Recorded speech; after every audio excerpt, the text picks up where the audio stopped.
my channel. Welcome back to another video. I'm Messy Jessie and you're watching.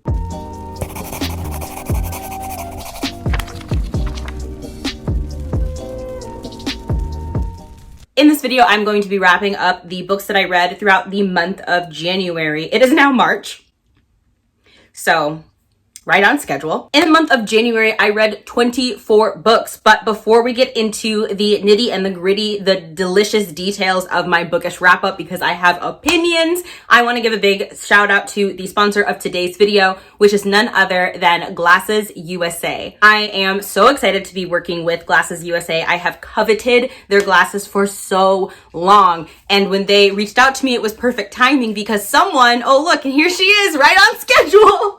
Someone broke my glasses. So hi, who's your good girl? Who's your good girl? Yeah. Oh yeah. I start filming so you show up, huh? Yeah. Okay. One day you'll be my wife. Okay. Oh, good girl. Yeah, good girl. Okay. Goodbye.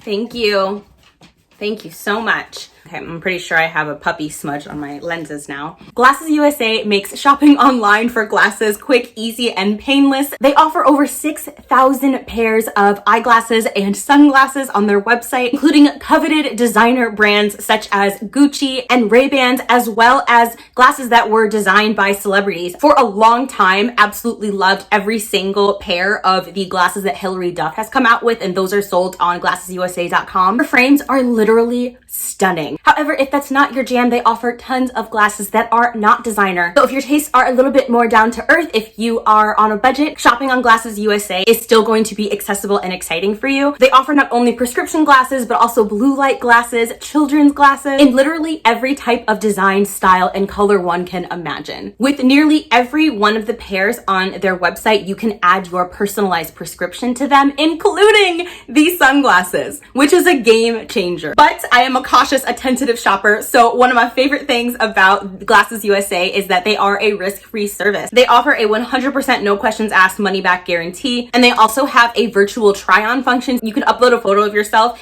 and try on as many pairs as you would like to in order to see which pair suits your style, what fits your face the best. It just makes shopping for glasses so painless, so easy, and also legitimately exciting because I wear glasses every single day in my personal life, and I just absolutely hate shopping for them. I hate trying to find new glasses, trying to figure out what's gonna fit my face shape and complement my features and my personal style. And just Glasses USA has it all. Their virtual try-on makes the whole experience really painless, and I very much appreciated that. I'm gonna show off the glasses that I picked out from their website. I am absolutely obsessed with this pair that I'm wearing right here. I love the vintage gold accents on these frames. They are both classic and modern, and I just really dig them. I love the way that they complement my face shape. I feel like they dress me up even when I'm dressed down. And I really appreciate that because nobody is trying to be on fleek 24/7, especially not Jessie. I also had to have another pair in silver. I am equally obsessed with this pair. I just feel like they complement my face and my style so well. They make me feel very put together. I feel like they give off a really dark academia bookish vibe. I also have my first ever pair of prescription sunglasses, which I have been way too much of a chicken to drop the money on getting prescription sunglasses because they are just such a treat. And so what I've usually done in the past is just wear my actual glasses underneath my sunglasses. I know it looks silly. I know I look wild. You know, I get so many looks from people on the street like, yo, are you okay? These were a game changer for me. They dress up literally anything that I'm wearing. I feel so confident and comfortable in these glasses, and I love that I can freaking see. I don't have to put my contacts on now in order to wear sunglasses, and I just feel really good and confident in them. Like 60s vibes, and I am absolutely in love with that.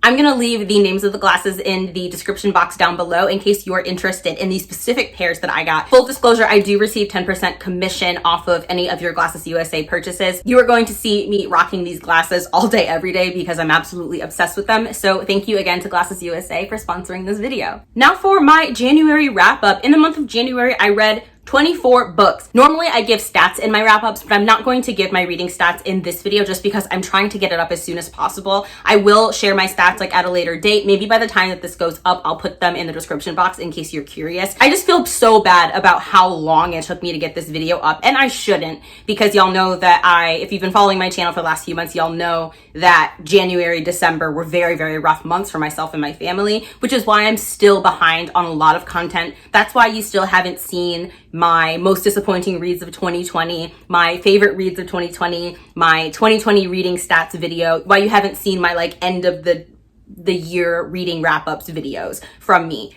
Again, you're still going to see them. I promised y'all that those videos would come out in March, and I'm in the process of filming them. So those videos still are going to come out either end of this month, really early April. So thank you so much for your patience and for all the love and support you've shown myself and my family. In addition to that, my Blackathon wrap-up is still happening. So you're going to see a February wrap-up, and then you're going to see a Blackathon wrap-up. And in that video, I am going to be talking about the contest winners from the Blackathon writing contest, as well as obviously my Blackathon reads and my reading stats and all that fun stuff. I was working in January with a 6-year-old, and we were reading tons and tons of children's literature, and I absolutely loved it. I had a blast. The position concluded because after I started with her, the schools in Minnesota opened back up, and her family decided to send her back to school. So I am no longer getting to like read children's fiction the way that I was in January, but I want to make a consistent effort to continue reading children's fiction because I love picture books. They are so good for like my anxiety and my stress levels.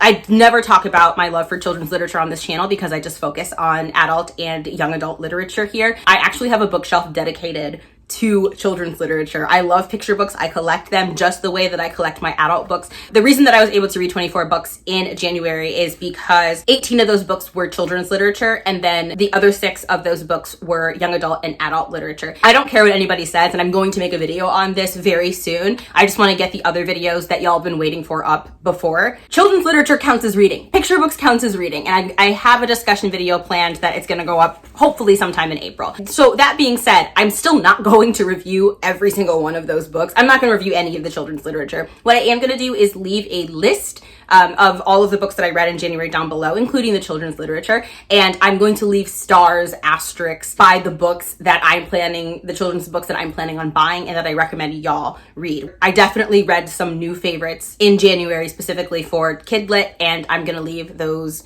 recommendations down below. Outside of the Kidlit that I was reading in January, 2 of the books that I read were young adult contemporaries. 2 of the books that I read was adult literature, one of which was a adult literature classic, and I also read 2 adult thrillers. I'm gonna kick these book reviews off by starting with Happily Ever Afters, which is a debut novel that rocked my socks off of my body. Okay, this book, I was not expecting to have my world so deeply shifted by this book. I was not expecting to feel so seen by this book, to see myself so completely in this character.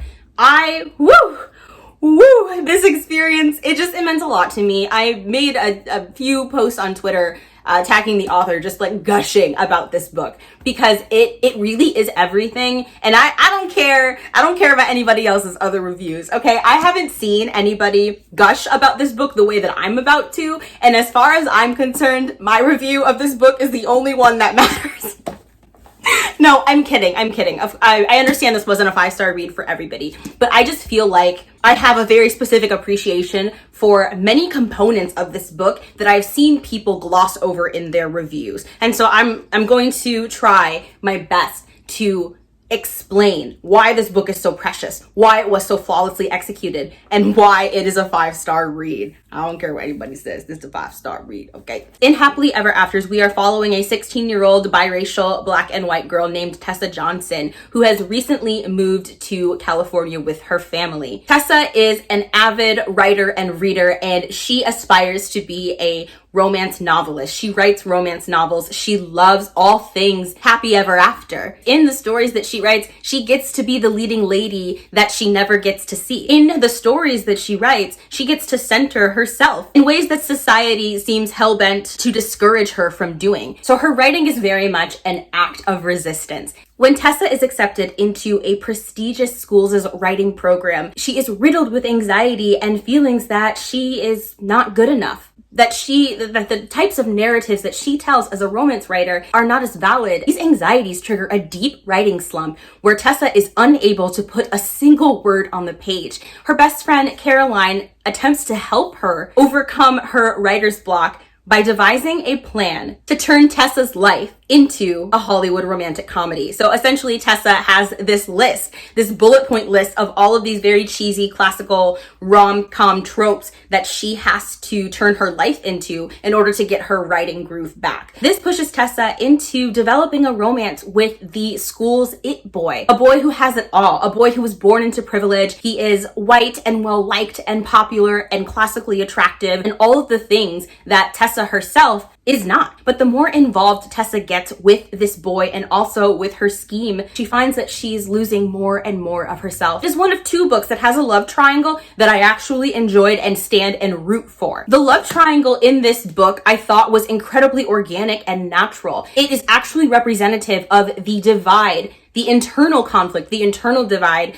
that our protagonist is facing. On the one hand, she has this boy that society is pushing her to want and that she also feels is good for her on paper. This is the boy, especially when you consider the fact that this is a white boy and she's a black girl. He represents all of the things that society is forcing down her throat, as well as the things that she has internalized into thinking that she has to want. Then you have this other boy who is quirky and dorky, and he is very soft and he likes to bake and he is not popular and he wears Hawaiian shirts and he's kind of weird. The 2 couldn't be more different. The love triangle was very, very, very well done. Honestly, this might be the best executed love triangle that I've ever read. And like I said, a big part of that is because we aren't having necessarily a love triangle between these 2 boys and 1 girl. The love triangle is indicative of the ways in which society forces black girls to slice themselves up into pieces that are the most comfortable for others. This is also definitely a top romantic comedy for me.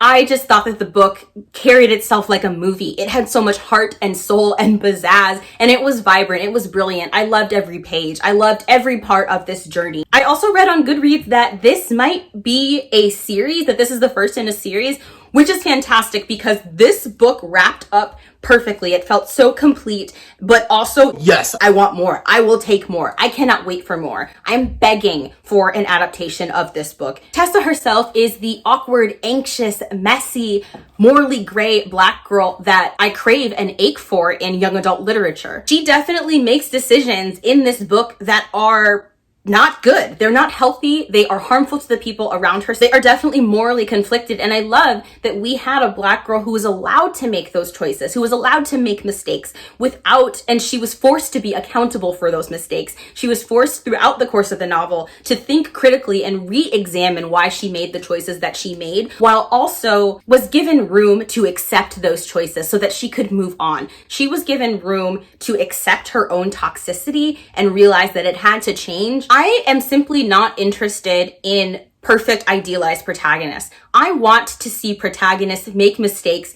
that are simply unacceptable because we've all made mistakes that are simply unacceptable. Too often our morally gray characters make mistakes that are fairly understandable and then we're like, yeah, that's morally gray. Except not necessarily. Morally gray is also when somebody is making a mistake that simply is just flat out not okay, but being able to contextualize that mistake and show that the character learned from it by the end of the journey. Those are the kinds of characters, morally gray characters, that I crave. I think the kind of morally gray character that is the most celebrated, for example, is like, let's say the thief. The thief who was born and raised in poverty and is forced to steal because they have to in order to survive. However, stealing is bad. Stealing is unethical, right? And so that's where the morally gray comes in. But no, we were given true moral gray, true complexity and ambiguity. The boy that Tessa is after has a girlfriend. And I love the way that that topic was explored because he's dating this very attractive, very privileged white girl who treats Tessa very poorly. Even though she's uncomfortable with pursuing a boy that has a girlfriend, she's like, this girl's treating me bad. This girl is racist. And so she's allowed to have layers there. There's more about all of that than I can get into because that is a whole other discussion video, which I would love to make someday. So I do want to say that there is content warnings for partner stealing and there isn't any cheating in this book, but there is a lot of towing the line. So I do want to make sure that I talk about that because it's triggering for a lot of people. I also loved that Tessa has a very complex relationship with her mother and with her female best friend who is Asian. There's definitely conflict with how she treats her best friend. And I loved seeing two girls work through and confront their issues with one another. That just was amazing. I really loved that Tessa was given relationships in this book that extended far beyond the male love interest in this narrative. I love that she has anxiety and that is explored with so much heart and soul. And her brother has a physical disability. Her brother has a few co-occurring disabilities. And I loved how physical and mental disabilities were explored at length, as well as mental health. That whole dynamic was fantastic. And it also talks about how certain disabilities are prioritized over others. Tessa has an issue with her mental health not being prioritized in her household because her brother's physical disabilities, kind of take priority. And her mother has to kind of work through the ways that she prioritizes her son over her daughter. And I loved that representation because that's a real struggle. The thing about this book is that it explores so many topics without letting these subplots fall just to the ground. It really gets under the skin of these topics, and you see growth all across the board. You see growth from Tessa, from her mom, from her best friend, from the boys in the book. You see so much growth. But the thing that really cemented this book as a 5-star read for me was Miles. Miles is the non-popular love interest, right? He's goofy, he's quirky, he likes to bake. And I just loved getting representation for a soft boy who is excited about culinary arts and he geeks out about food. He's not thin. He is not classically attractive. He does things his own way. He flies by the seat of his own pants. And I loved that. I absolutely loved that. I love that there's a scene where Miles stands up for how he's being treated and asserts himself as valid and worthy. Shows that he's not someone to be discarded, that he's not going to let himself be walked all over. And I was like, yes, absolutely. We love to see a boy setting boundaries for how he and his body are being treated. I can't talk about this book without getting emotional. And I'm so impressed with this debut. I could keep going on, but I think you guys get the picture. 5 out of 5 stars. I also read The Shadows by Alex North. This is actually the very first book that I read in 2021. Thank you so much to Gabby for sending me this physical copy. I read the audiobook on Scribd and I just loved it. I listened to this book primarily while driving and it was so satisfying. I loved just getting enveloped into the story. Wait, I haven't told you what this book is about. You're doing great, Jessie. In this book, we are following... What the heck is his name? In this book, we are following Paul Adams, who is still trying to put his life back together after a classmate was brutally murdered during his formative years. This classmate was murdered by the leader of Paul's group, who promptly disappeared after the violent crime. Essentially, as a child, Paul and his group of friends start dreaming up this man called Red Hands, who tells them that if they commit a brutal murder, they will be able to transcend this reality and live in the dream kingdom forever. And so this book is about the repercussions of them becoming involved with this idea. I love that we get the then and now perspective, and I thought that those two perspectives were balanced very well. Paul is deeply troubled by what happened as a kid, and I enjoyed seeing the repercussions of him and how he was really imprisoned within himself because of what happened 25 years ago. And so in this book, he's returning home. We're seeing his relationship with his mother, which has been very strained ever since the classmate was murdered, and his mother now lives with dementia. I love that we were able to see a main character be so haunted by what happened in his past and become committed to unraveling the mystery of it all. I would describe this as a page turner, just a very easily consumable book. I was really excited to keep listening to the story and seeing where it picked up. It is a British thriller, and I personally really dig British thrillers. I love the kind of matter-of-fact but gritty kind of surreal writing that is sort of the standard within British thrillers. But my favorite component of this book was how it rode the line between supernatural and realism. Throughout this entire narrative, you are wondering, is Red Hands real or not? And the waiting for that question to be answered is what kept me going with this book. And that, I think, was the most powerful component of the story.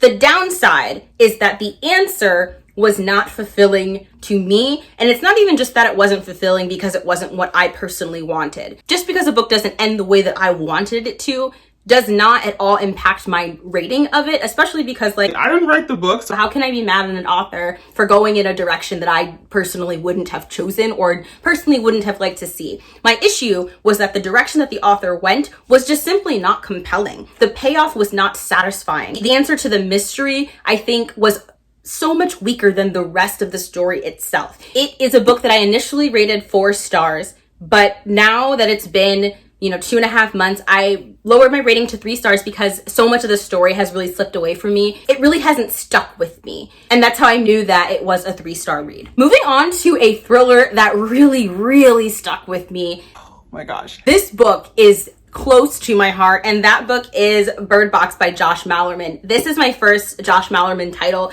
and I truly loved this book. Now, I am late to the game. This came out a while ago. I know the Netflix movie, I think, was 2018. Watched it when it came out, absolutely adored it. So I figured I would give the book a try, and I was impressed. I know a lot of folks like the Netflix adaptation much more than the book. This seems to be a 3-4-star read for a lot of horror and thriller readers. For me, this was a 5-star read. Absolutely. I can think of few horror novels that were more visceral and real for me than this one. I was in the world. I was invested. It was my life that was on the line. Okay. I opened the book and the world sucked me right in. It was I can't describe it, but I was living and breathing in this world from page 1 all the way to the end. I listened to this on audiobook and it just brought the story to life in a way that made my skin crawl, and I loved it. So for those of you who are unfamiliar, Bird Box is about these creatures. Creatures are entities that are terrorizing the planet. And if you look at them, you instantly go mad and end your own life in the most violent way possible. This causes worldwide pandemonium. People stop going outside. People start blinding themselves or wearing blindfolds. And this book takes place 5 years after the pandemic, or I don't even know what to call it. I think it's considered a pandemic. I don't know. 5 years after these creatures come to Earth. And again, we're not even sure if they are creatures. We don't know what it is. All we know is that when you look at it, you die. And that's a big part of the book, is trying to explore, what is it? Is it a virus? Is it a entity? Is it what is it? And so in this book, we are following Mallory, and she is raising 2 children. And it's about her trying to keep these kids and herself alive. And in this book, she is making a journey to a sanctuary that she has heard about and trying to survive, crossing a ton of terrain, many, many miles, while blindfolded with 2 children. Now, let me say this carefully, because I am not a parent. I have never had a child, and I probably never will. I felt like these were my children. It was visceral for me. Mallory was such a vulnerable but brave character. She was vicious, but she was also terrified, and her fear is what made her so vicious, and I just loved it. I thought that she was smart, but also emotional. I just thought that she was so well crafted. And then we have to talk about the scenes of horror in this book, which is what made it 5 out of 5 stars for me. I love horror and thrillers. These are just some of my thriller books. I really, really love the genres. But it's a rare and special book that makes you feel like all of that horror is happening to you. And that's what this did to me. So it blows my mind that so many people, including like book reviewers that I really like see eye to eye on with things, just didn't get that same feeling of this happened to them. It's right in front of them as me. And I don't know what it is about this book that makes it feel like it's unfolding before my eyes. But it just did. And so I can't wait to read the second one. And it's just brutal. It's so bloody and just gory, but also so psychological. And it's all the things that I love in thriller and horror books. So I'm really excited. I ordered another book by this author and I just can't wait to read it. I also read a new favorite, which is Passing. In this novel, we are following a beautiful, well-liked woman named Claire Kendry who is living in New York City. I believe this book is set in the 30s. It is classic New York City. I can't remember, or is it in the 50s?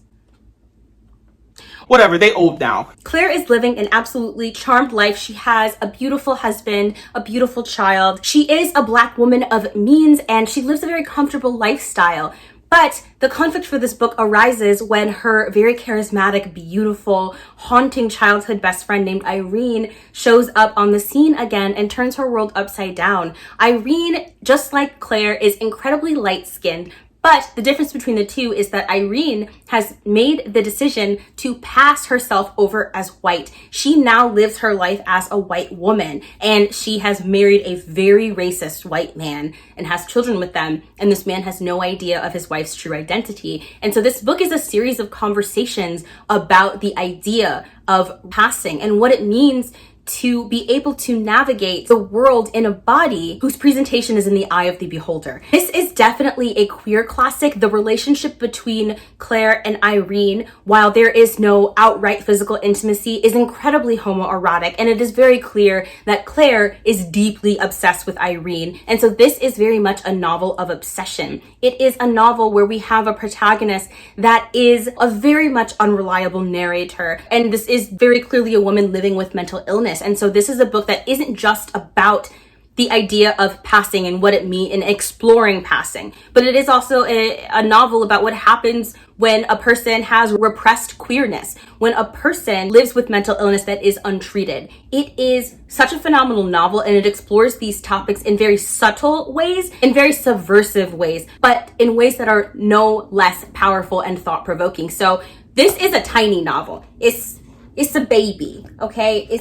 She little. So you can definitely read this at face value. You could just read this as a quick classic, but this is also a novel that you can dissect at length. I highly recommend reading Spark Notes on this. Spark Notes gets into the subtleties that often get missed in folks' reviews and reading experiences. So if you read this and you were like, I didn't really get out of it everything that I wanted, I highly advise you check out the Spark Notes. But yeah, this is also a book that you can read very surface level and casually and still enjoy it. I absolutely loved it. 5 out of 5 stars. I can't wait to reread it because I know that this is a book that every time I read it, I'm going to get something new out of the story. And this next book, y'all are gonna be so just displeased and unsatisfied and unimpressed with me, just like all of my sexual conquests. The next book that I have here is A Little Life. Now, I started this series, in December, I set a TBR where I think I picked 12 books that I thought had the potential to be my favorite books of the year.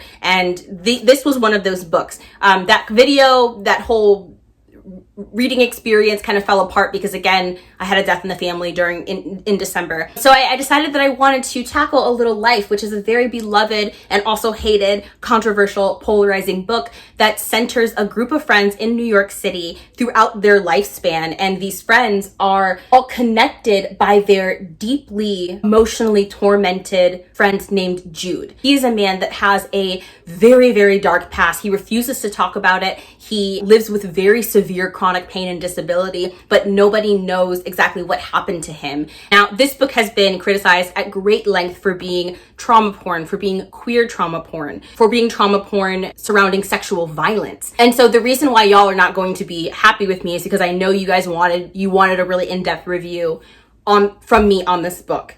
And I'm not going to give it to you. I'm not going to tell you what I rated this book, and I'm not going to give you my full thoughts on this. And the reason isn't because I'm being intentionally mean. It's because I have mixed feelings about this book, as so many people do. As somebody who is queer, as somebody who does live in a disabled body, I'm simply unable to share my thoughts on this novel because they are so deeply connected to my own personal experiences in ways I'm just not simply comfortable unpacking on camera. What I will say is that the first 400 pages of this book, why? It didn't need to be this long. You did not need that long to establish a character. I will say that this book did make me cry, but not for the reasons that I think it made a lot of other people cry. And the one thing that I will say is the thing that hit me the most in this book is the relationship between Jude and his adoptive father. There are quotes in this book and moments and ideas explored that I thought were just really well done. There were some things that I thought were absolutely less well done, like the way that the only 2 Black characters in the novel are used as kind of props to further the narrative of the non-Black characters. We could have done without that. It's great that you included Black characters in your narrative, which you probably should have because it's set in New York City. But why spend so much time developing the non-Black characters and then just use these 2 Black characters as devices? I can't. It doesn't make sense. That being said, there were some things that that hit me really personally, that helped me work through things, that made me feel seen and validated. And this is a book that I'm going to be rereading. This is a book that I'm going to be ruminating and sitting on. And I'm glad that I read it. I'm glad that I have this book, and I'm excited to continue unpacking this book privately. I will say it is every bit as traumatic as people say. And so if that's not something that you want to read, that is completely valid. And don't let anybody pressure you into reading something that you know isn't good for you. And the final book that I'm going to be reviewing in this video is Sanctuary. This is a young adult contemporary novel.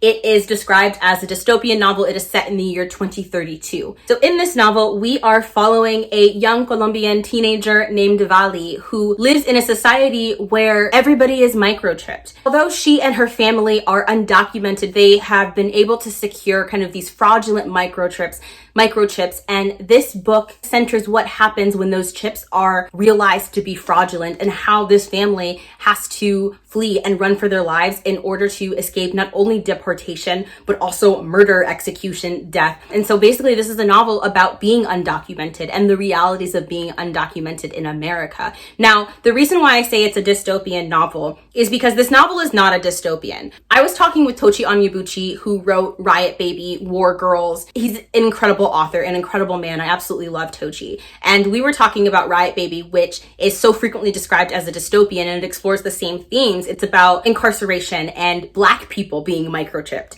and followed and brutalized. And what Tochi said was, dystopian for who? Because it's not dystopian for Black people. Black people we're experiencing this right now. There are so many ways that Black bodies are surveilled in America legally right now. There are so many ways that Black bodies are brutalized and killed and executed and tracked and enslaved and incarcerated in America right now. And I would argue the same for Sanctuary and for the topics in this novel. How is this a dystopian? With undocumented folks being literally put in cages and deported and executed and brutalized and put into internment camps. And it's just this, nothing about this is dystopian. So I disagree that this is a dystopian novel. I very much push back against that idea. And if you are describing this as a dystopian, I'm gonna pose the question to you that Tochi once posed to me, which is dystopian for whom? Because it's not dystopian for undocumented folks. I'll tell you that right now. My favorite thing about this book was the deep exploration of sibling and familial love. Vali does everything in her power for her little brother in order to honor her family and to fight her way back to them and to fight for them. And it's the same for Vali's mother, and it's the same for Vali's father. And I thought that the topics of family were explored so beautifully and poignantly in this novel. This is a deeply violent, traumatic, triggering novel. There is sexual violence, there's physical violence, there are slurs, there is just so much internal emotional pain and scars that have been left by generations of undocumented peoples being brutalized and terrorized. But through all of that, we have Vali, whose dedication and the sheer power of her heart carries us through the narrative. And I was so proud of her, and she felt so real and realized. Now, there is valid criticism for this novel, for the writing, for the story being a little too driven, a little too narrow. Those are criticisms that I agree with. Y'all know that I am a person who doesn't like books that lack subtlety. I'm a very picky reader. I'm a very critical reader, and I enjoy reading books that way. That's just the natural way that I read books. I read books with a critical eye, and I always have. I'm still giving this book 5 stars, even though it didn't meet my kind of critical writing standards. It didn't satisfy the critical reader in me. It wasn't as complex as I would have liked. However, the reason that I'm still giving this book 5 out of 5 stars is because it elicited an emotional response for me that I simply cannot ignore and have to honor.